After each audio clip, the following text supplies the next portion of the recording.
মানুষের জীবনেই স্পেশাল কিছু করার ইচ্ছা থাকে, অর্থাৎ বাকেট লিস্ট থাকে। ঠিক তেমন ভাবে আমার জীবনেও লম্বা একটা বাকেট লিস্ট আছে, যে স্বপ্নগুলো আমি পূরণ করতে চাই, এবং তার মধ্যে অন্যতম একটা ছিল জাহাজে বসে বাফে ডিনার করা। এবং সেই ইচ্ছা পূরণ করার জন্য আমি চলে গেছিলাম চেক রিপাবলিকের রাজধানী প্রগে এবং বুক করে ফেলছিলাম প্রগ ক্রুজ ডিনার। সন্ধ্যা 7টা থেকে রাত 10টা পর্যন্ত, অর্থাৎ 3 ঘন্টা ডিনার। আমি সন্ধ্যা 7টার একটু আগেই পৌঁছেছি সবকিছু ঘুরে ফিরে দেখার জন্য। 3 ধরনের সিটিং আছে। এই পার্টের সিটিংটা হচ্ছে regular sitting, per person 79 euro করে, এবং এই পার্টটা হচ্ছে exclusive window sitting part, per person হচ্ছে এখানে 99 ইউরো করে, এবং সামনের দিকে একদম বোটের ফ্রন্ট সাইডে যেখানে আমি বুক করছিলাম সেটা হচ্ছে ডিলাক্স সিটিং, পার পারসন হচ্ছে 179 ইউরো করে, অর্থাৎ বাংলা টাকায় 18,000 টাকা প্রায়। আমার জন্য এক্সক্লুসিভলি একটা ওয়েলকাম ড্রিঙ্কের ব্যবস্থা ছিল, বাট আমি যেহেতু ড্রিঙ্ক করি না, সো আমি তাদেরকে বলি আমাকে অ্যাপেল জুস দেন, and they were very flexible, তারা আমাকে অ্যাপেল জুসই দেয়। এবং তারপরে খাওয়া দাওয়া শুরু। তোমরা দেখতেই পাইতেছো কত ধরনের খাবার এখানে ছিল, এবং সারাদিন ঘোরাঘুরি করার পর আমি প্রচন্ড ক্ষুধার্ত ছিলাম, ক্লান্ত ছিলাম, এবং বিশ্বাস করো ভাত দেখে আমি যে কি পরিমাণ শান্তি পাই।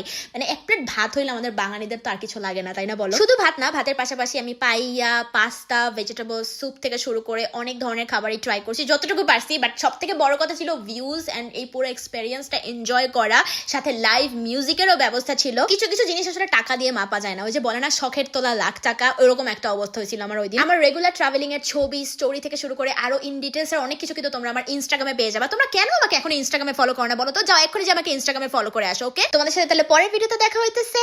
বাই।